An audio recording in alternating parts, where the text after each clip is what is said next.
ದಯವಿಟ್ಟು ನಮ್ಮ ಮಾತು ಕೇಳಿ ಸರ್. ಮಾಡೋ ಕರ್ತವ್ಯಕ್ಕೆ ಅಡ್ಡಿ ಬಂದ್ರೆ ನಾವು ಯಾರ ಮಾತನ್ನು ಕೇಳೋದಿಲ್ಲ. ಅದಕ್ಕೆ ಪೊಲೀಸರನ್ನು ಕರ್ಕೊಂಡು ಬಂದಿದ್ದೀವಿ. ನಿಜ ಸರ್, ನಾವೇ ನಿಮ್ ಕೆಲ್ಸಕ್ಕೆ ಅಡ್ಡಿ ಮಾಡ್ತಿಲ್ಲ. ಆದ್ರೆ ಒಂದ್ ವಿಷಯ ಅರ್ಥ ಮಾಡ್ಕೊಳ್ಳಿ, ಸಾಲ ತಗೊಂಡಿರೋರು ಬೇರೆಯವರು. ನಮ್ಮಪ್ಪ ಶ್ಯೂರಿಟಿ ಹಾಕಿರ್ಬೋದು, ಆದ್ರೆ ಮೊದಲು ನೀವು ಜಪ್ತಿ ಮಾಡ್ಬೇಕಾಗಿರೋ ಮನೆ ಛಲಪತಿ ಅವ್ರದ್ದು, ನಮ್ಮನೆ ಅಲ್ಲ. ಹೌದು ಸರ್, ಮೂಲನ ಹುಡ್ಕೋದ್ಬಿಟ್ಟು ಹಿಂದೆ ನಿಂತಿರೋ ನನ್ನ ಮೇಲೆ ತ್ರಿಶೂಲ ಹಿಡ್ಕೊಂಡು ಬಂದರೆ ಹಾಗೆ ಸರ್? ಇಷ್ಟಕ್ಕೂ ನಾನೊಬ್ಬ ಸರ್ಕಾರಿ ಉದ್ಯೋಗಿ. ಅದಕ್ಕೆ ಅವ್ರಿಗೆ ಸಾಲ ಸಿಕ್ಕಿದ್ದು. ಶ್ಯೂರಿಟಿ ಅಂದ್ರೆ ಅರ್ಥ ಅವ್ರ ಪಾಲಿಗೆ ಜಾಮೀನಾಗಿ ನಿಂತಿದ್ದೀರಿ ಅಂತ. ಅವ್ರ ಸಾಲ ಕಟ್ಟೋದ್ರಲ್ಲಿ ಸೋತ್ರೆ ಆ ಜವಾಬ್ದಾರಿ ನಿಮ್ದಾಗತ್ತೆ. ಹಾಗಾದ್ರೆ ಹೋಗಿ ಅವ್ರ ಮನೆ ಜಪ್ತಿ ಮಾಡಿ ಸರ್. ಅವ್ರದ್ದು ಬಾಡಿಗೆ ಮನೆ, ನಿಮ್ದು ಸ್ವಂತ ಮನೆ. ಸಾಲ ಕೊಟ್ಟಿರೋದು ಅವ್ರ ಬ್ಯಾಕ್ಗ್ರೌಂಡ್ ನೋಡಲ್ಲ, ನಿಮ್ ಬ್ಯಾಕ್ಗ್ರೌಂಡ್ ನೋಡಿ.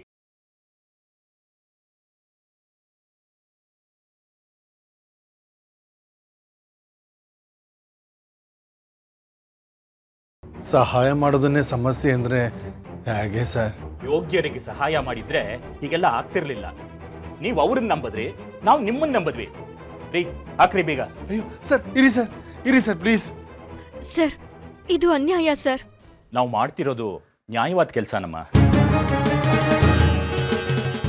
ಏಕಾಏಕಿ ಹೀಗೆ ಮನೆ ಬಿಟ್ಟು ಹೋಗು ಅಂದ್ರೆ ನಾವೆಲ್ಲಿಗೆ ಸರ್ ಹೋಗೋದು? ಅದು ನಮ್ಮ ಸಮಸ್ಯೆ ಅಲ್ಲಮ್ಮ. ತಂದಿರೋ ನೋಟಿಸು ಸ್ಪಷ್ಟವಾಗಿ ಹೇಳ್ತಾ ಇದೆ, ಬೇಕಾದ್ರೆ ಓದ್ಕೊಳ್ಳಿ.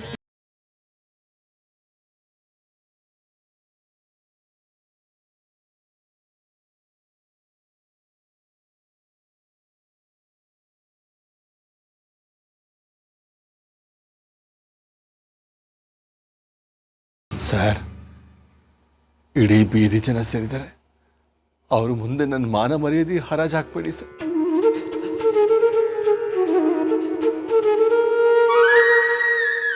ಅದೇನೇ ಇದ್ರು ನಾನು ಬ್ಯಾಂಕಿಗೆ ಬರ್ತೀನಿ ಸರ್, ಅಲ್ಲೇ ಕೂತ್ ಮಾತಾಡೋಣ. ದಯವಿಟ್ಟು ಈಗ ಹೊರಟು ಬಿಡಿ ಸರ್, ನಿಮಗೆ ಕೈ ಮುಗಿತೀನಿ. ನಮ್ದು ಮರ್ಯಾದಸ್ತ್ರ ಕುಟುಂಬ ಸರ್. ಕೊಟ್ಟಿರೋ ಸಾಲಕ್ಕೆ ಆಮ ಬಳಿಯೋದಕ್ಕೆ ರೆಡಿ ಆಗಿದ್ರಲ್ರಿ. ನಿಮ್ದೆಂತ ಮರ್ಯಾದಸ್ಥ ಕುಟುಂಬ.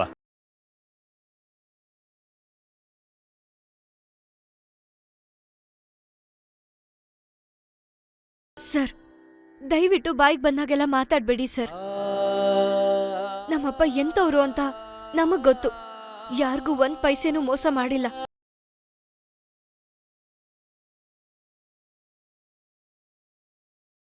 ಆದ್ರೆ ನಮ್ ಬ್ಯಾಂಕಿಗೆ 25 ಲಕ್ಷ ಮೋಸ ಮಾಡಕ್ ಹೊರಟಿದಾರಲ್ಲ. ಪ್ಲೀಸ್ ಮೋಸ ಅನ್ಬೇಡಿ. ಮೋಸ ಅನ್ಬಾರ್ದ? ಹಾಗಾದ್ರೆ 25 ಲಕ್ಷ ತಂದು ಬಿಸಾಕಿ, ನಾವ್ ಈಗಲೇ ಇಲ್ಲಿಂದ ಹೊರಟು ಬಿಡ್ತೀವಿ. ಸರ್, ನಿಂತ ಜಾಗದಲ್ಲಿ 25 ಲಕ್ಷ ತಂದ್ಕೊಡು ಅಂದ್ರೆ ಎಲ್ಲಿಂದ ಸರ್ ತಂದ್ಕೊಡೋದು? ಇಷ್ಟಕ್ಕೂ ಆ ದುಡ್ಡನ್ನ ತಗೊಂಡಿಲ್ಲ ಸರ್. ರೀ, ನಿಮ್ ಕತೆ ಕೇಳಕ್ ಆಗಲ್ಲ ರೀ. ನಮಗೂ 1000 ಕೆಲಸ ಇರುತ್ತವೆ. ಬಸವರಾಜ್, ಸರ್ ನನ್ನ ಮಾತು ಕೇಳಿ, ಮನೆಗೆ ಬೀಗ ಹಾಕ್ಬೇಡಿ. ನನ್ನ ಮಾತು ಕೇಳಿ ಸರ್. ನಮ್ ಕರ್ತವ್ಯ ಕಡ್ಡ ಬಂದ್ರೆ ನಾವು ಸುಮ್ಮನೆ ಇರೋದಿಲ್ಲ. ಇಲ್ಲ, ಇದು ನಮ್ಮ ತಪ್ಪೇನೂ ಇಲ್ಲ. ಯಾಕೆ ನಮ್ಗೆ ಶಿಕ್ಷೆ? ತಪ್ಪು ಒಪ್ಪು ಆಮೇಲೆ ನೋಡೋಣ. ಏನ್ ಮುಖ ನೋಡ್ತಿದ್ದೀರಿ? ಯಾಕೆ ನಿಮ್ಮನ್ನ ಕರ್ಕೊಂಡು ಬಂದಿರೋದು? ಹೊರಗಾಕಿ ಅವ್ರನ್ನ. ಇಲ್ಲ, ನನ್ನ ಮಾತು ಕೇಳಿ. ಇಲ್ಲ, ಯಾಕೆ ಹೇಗೆ ಮಾಡ್ತಿದ್ದೀರಾ? ಸುಶೀಲಾ, ನನ್ನ ಮನೆ. ಅಯ್ಯೋ, ನನ್ನ ಮಾತು ಕೇಳಿ. ಏನ್ ಮಾಡ್ತಿದ್ದೀರಾ? ಸರಿ, ನನ್ನ ಮನೆ ಸರ್, ಅರ್ಥ ಮಾಡ್ಕೊಳ್ಳಿ ಸರ್. ಸುಶೀಲಾ, ಏನಂದ್ರೆ ರೀ, ನೋಡಿ ನಿಮಗೆ ಕೈ ಮುಗಿತೀವಿ. ಮಕ್ಕಳು ಮರೆಯಲ್ಲ ಇದ್ದಾರೆ, ಕೈ ಮುಗಿತೀವಿ, ಬಿಟ್ಬಿಡಿ ಸರ್. ಬಿಡಿ, ನನ್ನ ಮನೆ ಸರ್, ಬಿಡಿ ಸರ್. ಅಯ್ಯೋ ದೇವ್ರೆ.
ಏನ್ರಿ ಯಾಕ್ರಿ ಸುಮ್ಮನೆ ನಿಂತು ಬಿಟ್ರಿ?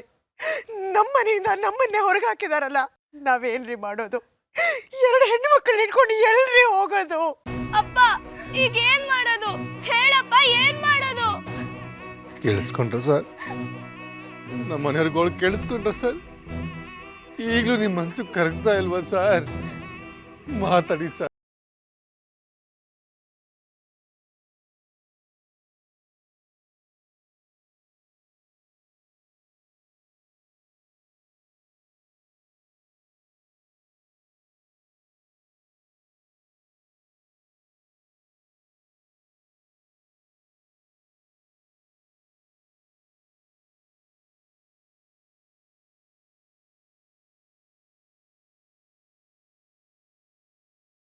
ಏನೋ ವಿಜಿ ಈ ಪಾರ್ಟಿ ಸಂತೋಷ?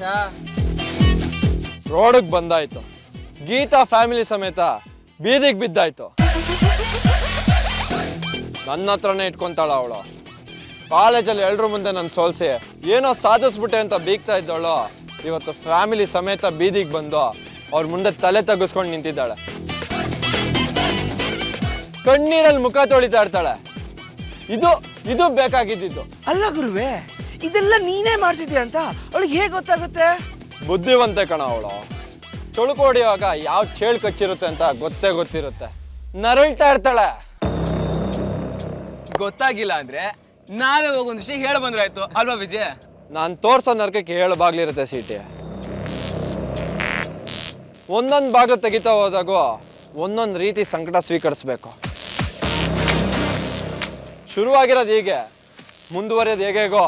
ಹಾಗಾದ್ರೆ ಆ ಗೀತಾ ಕೊಡೋ ಕಷ್ಟಕ್ಕೆ ಕೊನೆನೇ ಇಲ್ಲ ಅಂತೀಯಾ? ಮೊದಲನೇ ಸೀನ್ ಈಗ ತಾನೇ ಓಪನ್ ಆಗಿದೆ, ಆಗ್ಲೇ ಕ್ಲೈಮ್ಯಾಕ್ಸ್ ಬಗ್ಗೆ ವಿಚಾರಿಸ್ತಿಲ್ಲಾಗಿರಿ. ನೀನು ಕೊಡೋ ಕಷ್ಟ ಹೀಗೆ ಕಂಟಿನ್ಯೂ ಆದರೆ ಕ್ಲೈಮ್ಯಾಕ್ಸಲ್ಲಿ ಇಡೀ ಕುಟುಂಬ ಸೂಸೈಡ್ ಮಾಡ್ಕೊಬೇಕಾಗುತ್ತೆ. ಅದು ಅವ್ರವ್ರ ಹಣೆ ಬರಹ. ವಿಜಿ, ಅಕಸ್ಮಾತ್ ಸೆಂಟ್ರಲ್ಲಿ ಅವಳು ಬದುಕ್ಬೇಕಂತ ಬಯಸ್ಬಿಟ್ರಪ್ಪ, ಆಗ?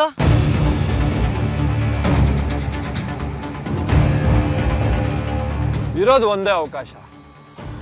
ಎಲ್ರ ಮುಂದೆ ಸೋಲ್ಸಿದ ಗೀತಾ ಕಾಲೇಜಿಗೆ ಬಂದು ಕಣ್ಣೀರಾಗ್ತಾ ತಪ್ಪಾಯ್ತು ಅಂತ ನಮ್ಮ ಪಾದಕ್ಕೆ ಹಣೆ ಹಚ್ಚಿ ಅಳಬೇಕು.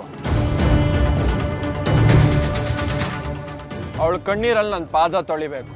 ಅವಳೊಬ್ಳೇ ಅಲ್ಲ, ಅವಳು ಇಡೀ ಕುಟುಂಬ.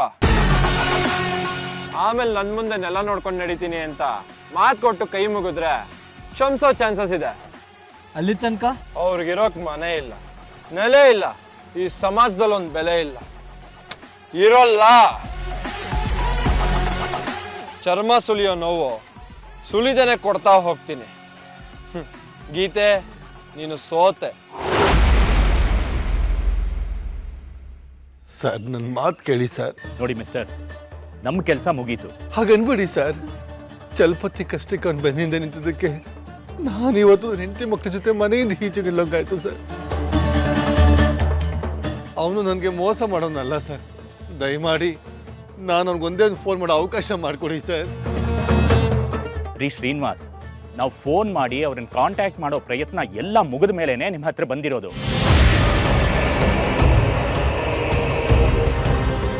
ಅವ್ರು ಸಿಗ್ತಾ ಇಲ್ಲ ರೀ. ಸರ್ ಒಂದೇ ಒಂದು ನಿಮಿಷ ಸರ್, ನಾನು ಒಂದೇ ಒಂದು ಸರಿ ಟ್ರೈ ಮಾಡಿಬಿಡ್ತೀನಿ ಪ್ಲೀಸ್. ಮಾಡ್ರಿ. ಒಟ್ಟಿನಲ್ಲಿ ನಮಗೆ ಬರಬೇಕಾದ ದುಡ್ಡು ಬಡ್ಡಿ ಸಮೇತ ಬಂದ್ರಾಯ್ತು ಅಷ್ಟೇ.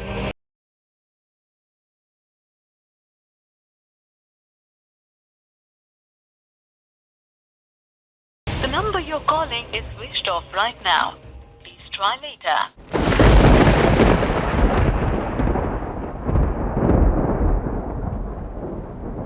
The number you're calling is switched off right now.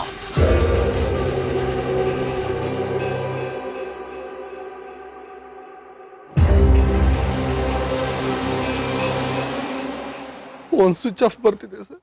ಅದೇನ್ರಿ ನಾವು ಹೇಳಿದ್ದು. ಆತ ಫೋನ್ನ ನಿರಂತರವಾಗಿ ಸ್ವಿಚ್ ಆಫ್ ಮಾಡ್ಕೊಂಡಿದ್ದಾನೆ. ಅಲ್ಲ ಸರ್, ಅವ್ರ ಮನೆ ಹತ್ರ ಹೋದ್ರೆ ಅವ್ರು ಸಿಗ್ಬೋದಲ್ವಾ?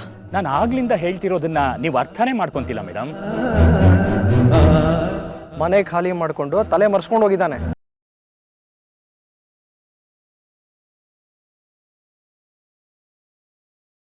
ತಂಗೆವ್ವ, ಮನಸಾರ ನಿಂಗೆ ಜೈ ತಂಗೆವ್ವ ಅಂತ ಹೇಳ್ಬಿಡೋಣ ಅನಿಸ್ತಿದೆ. ಸಿಂಪ್ಲಿ ಸೂಪರ್ ಬ್ರಿಲಿಯಂಟ್ ನೀನು. ಬಾವಜಿ ಇಷ್ಟು ಬೇಗ ವಿಜಯ್ ಏನಕ್ಕೆ ಮದುವೆ ಮಾಡ್ತೀಯ ಅಂತ ಕೇಳೋದಕ್ಕೆ ಇಲ್ಲ ಇಲ್ಲ ಒಂದು ಜಾತಕದಲ್ಲಿ ಗಂಡಾಂತರ ಇದೆ, ಇದು ಅವನು ಒಳ್ಳೇದಕ್ಕೆ ಮಾಡ್ತಿದ್ದೀನಿ ಅಂತ ಮಾತು ಚೇಂಜ್ ಮಾಡಿದ್ಯಲ್ಲ. ಜೈ ಮಕ್ಕಳಮ್ಮ. ತಂಗೆವ, ಗಂಡಾಂತರ ಇರೋದು ವಿಜಯ್ಗಲ್ಲ. ಅಣ್ಣ, ನಮ್ಮನ್ನು ನಾವು ಚೆನ್ನಾಗಿ ನೋಡ್ಕೊಂಡ್ರೆ ತಾನೆ ಮತ್ತೊಬ್ಬರನ್ನ ನಾವು ಅಷ್ಟೇ ಚೆನ್ನಾಗಿ ನೋಡ್ಕೊಳ್ಳೋದಕ್ಕೆ ಸಾಧ್ಯ. ಅದು ನಿಜ. ಆದರೆ ಬಾವಜಿ ಒಂದೇ ಒಂದು ಮಾತು ಎದುರಾಡದೆ, ಗಂಡಾಂತರ ಇದ್ರೆ ಪುರೋಹಿತರನ್ನು ಕರೆಸಿ ಶಾಂತಿ ಮಾಡಿಸ್ಬೇಕು ಅನ್ನೋ ಆತಂಕ ತೋರಿಸಿದೆ. ನೀನು ಹೇಳೋದಕ್ಕೆಲ್ಲ ತಲೆ ಆಡಿಸಿದ್ರಲ್ಲ, ನಿನ್ನ ಮಾತು ಭಾರಿ ನಡೆಯುತ್ತೆ ತಂಗೆಮ್ಮ. ನಂಬಿಕೆ ಅಲ್ಲ? ನಂಬಿಕೆ ಅನ್ನೋದು ನಂಬಿಕೆ ಉಳಿಸ್ಕೊಂಡವ್ರ ಪಾಲಿಗೆ ಸದಾ ಸಿಗೋ ವರ. ಒಪ್ತೇನೆ ತಂಗೆವ್ವ, ಆದರೆ ನೀನು ಹೇಳೋ ಸುಳ್ಳು ಕೂಡ ಕಾಪಾಡಬೇಕಾಗಿರೋದು ಜೀವನನೇ. ಆದರೆ ಇದು ನಿನ್ನ ಜೀವನ ಆಗಿರೋದ್ರಿಂದ ಎಲ್ಲೋ ಇದು ಸ್ವಾರ್ಥ ಅನಿಸ್ಕೊಳ್ಳಲ್ವಾ? ನಿನಗಿದ್ರಿಂದ ಏನಾದರೂ ಪ್ರಾಬ್ಲಮ್ಮಾ? ಇಲ್ಲಪ್ಪ. ಆದರೆ ಪ್ರಾಬ್ಲಮ್ನ ನೀನು ನೋಡ್ತಿರೋ ದೃಷ್ಟಿಕೋನ ಬೇರೆ ಆಗಿರಬೇಕಿತ್ತು ಅನ್ನೋದು ನನ್ನ ಆಲೋಚನೆ. ಅಂದರೆ ಈಗ ಸಮಸ್ಯೆ ಬರ್ತಿರೋದು ಗೀತಾಳ ಕಡೆಯಿಂದ ಅಂತ ನಿಂಗೆ ಸ್ಪಷ್ಟವಾಗಿ ಗೊತ್ತಿತ್ತು. ಆದರೂ ನೀನು ಅವಳನ್ನು ಕಂಟ್ರೋಲ್ ಮಾಡೋಕ್ಕೆ ಹೋಗ್ತಿಲ್ಲ. ಅಲ್ಲಿ ನಗ್ತಾ ನಗ್ತಾ ಮಾತಾಡಿ ಇಲ್ಲಿ ವಿಜಯ್ ಮದುವೆ ಮಾಡಿ ಎಲ್ಲ ಕ್ಲಿಯರ್ ಮಾಡೋಣ ಅಂತ ಹೋಗ್ತಾ ಇದೆಯಾ? ಹೌದು. ಯಾರೋ ತಡೆ ಆಗ್ತಾರಂತಂದರೆ ಅವ್ರನ್ನ ನಿವಾರಿಸೋದು ಬಿಟ್ಟು ನಮ್ಮ ಫ್ಯಾಮಿಲಿ ನಡೆ ಯಾಕೆ ಬದಲಾಯಿಸಬೇಕು ಅನ್ನೋದು ನನ್ನ ಪ್ಯೂರ್ ಪ್ರಶ್ನೆ. ಯಾಕೆಂದರೆ ತಂಗೆವ, ನೀನು ಮನಸ್ಸು ಮಾಡಿದ್ರೆ ಗೀತಾಳ ಕತೆ ಮುಗಿಸೋದು ದೊಡ್ಡ ವಿಷಯ ಏನಲ್ಲ. ಕಣ್ಮಣಿ,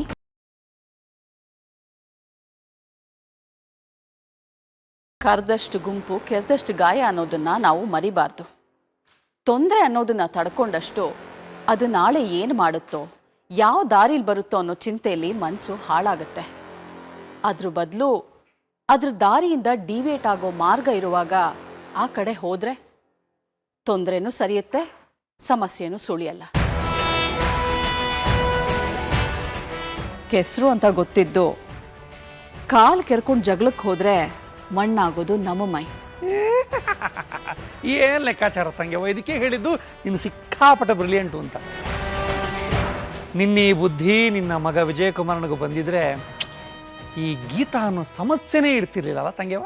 ನನ್ನ ವಿಜಯ್ ಇನ್ನು ಅವಳ ಹತ್ರ ಹೋಗೋದಿಲ್ಲ, ಅವಳಿಗೆ ಮುಖಾಮುಖಿ ಆಗೋದಿಲ್ಲ, ಆಗಬಾರ್ದು.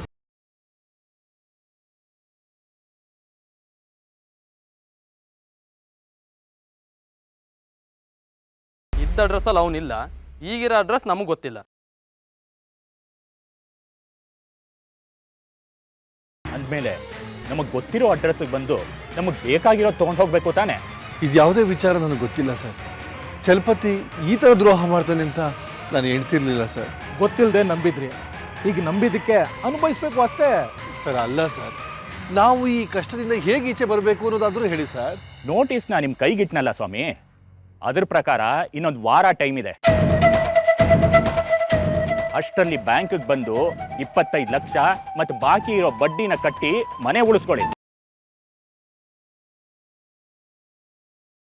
ಇಲ್ಲ ಅಂದ್ರೆ ಹರಾಜ್ನಲ್ಲಿ ಮನೆ ಮಾರ್ತೀವಿ.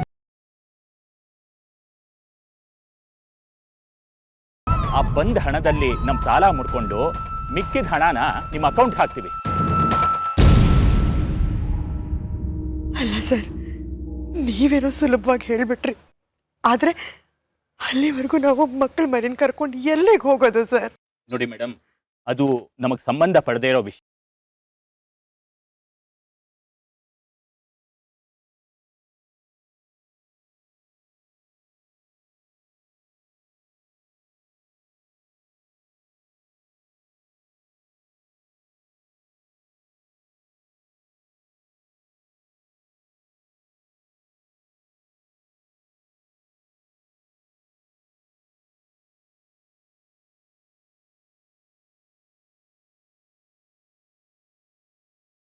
ನಿಮ್ಮ ಕೈ ಮುಗಿತೀನಿ ಸರ್, ಬೇಕಾದ್ರೆ ನಿಮ್ಮ ಕಾಲಿಗೂ ಬೀಳ್ತೀನಿ ಸರ್.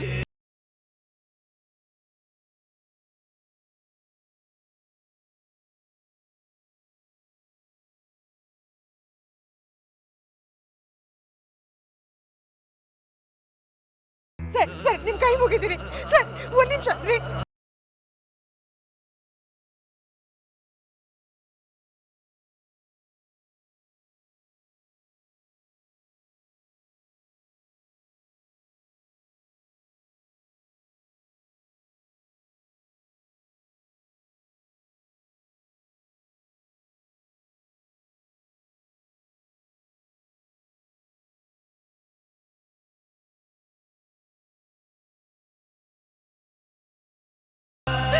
ನೀವಾದ್ರೂ ಹೇಳಿ ಅಣ್ಣ. ರೇ ರೇ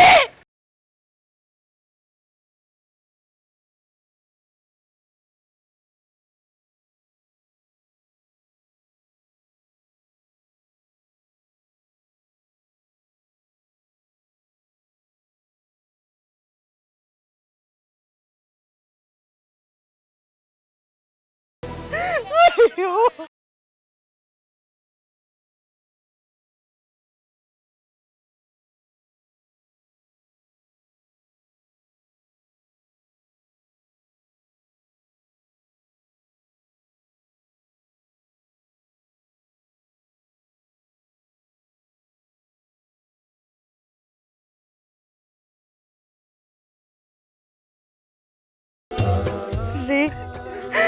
ರೇ ಅಪ್ಪ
ಸುಶೀಲ,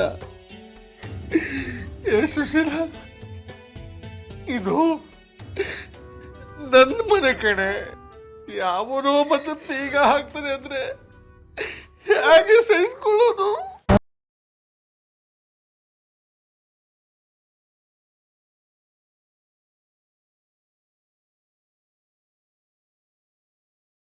ಸುಶೀಲ, ಯಾರನ್ನೇ ನಂಬೋದು? ಸಹಾಯ ಅಂತ ಬಂದ ಕಣೆ, ಕಾಲಿಡ್ಕೊ.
ಅಯ್ಯೋ ಸಾಕು, ಮುಚ್ಚೆ ಬಾಯಿ.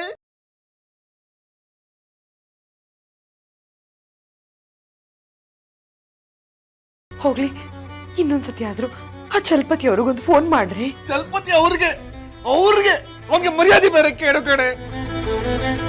ಮನೆ ಹಾಳಾಗ.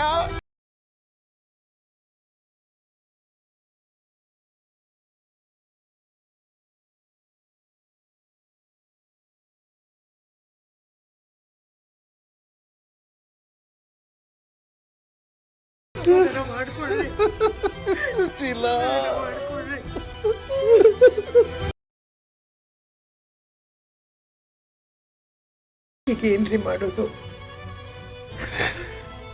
ಆ ಚಲಪತಿ ತಲೆ ಮರೆಸ್ಕೊಂಡು ಹೋಗಿದ್ದಾನೆ. ನಮ್ಮನೆ ಹಾಳು ಮಾಡಿ. ನಿಮ್ ಮನೆ ಹಾಳು ಮಾಡಿದ್ದು ಚಲಪತಿ ಅಲ್ಲ.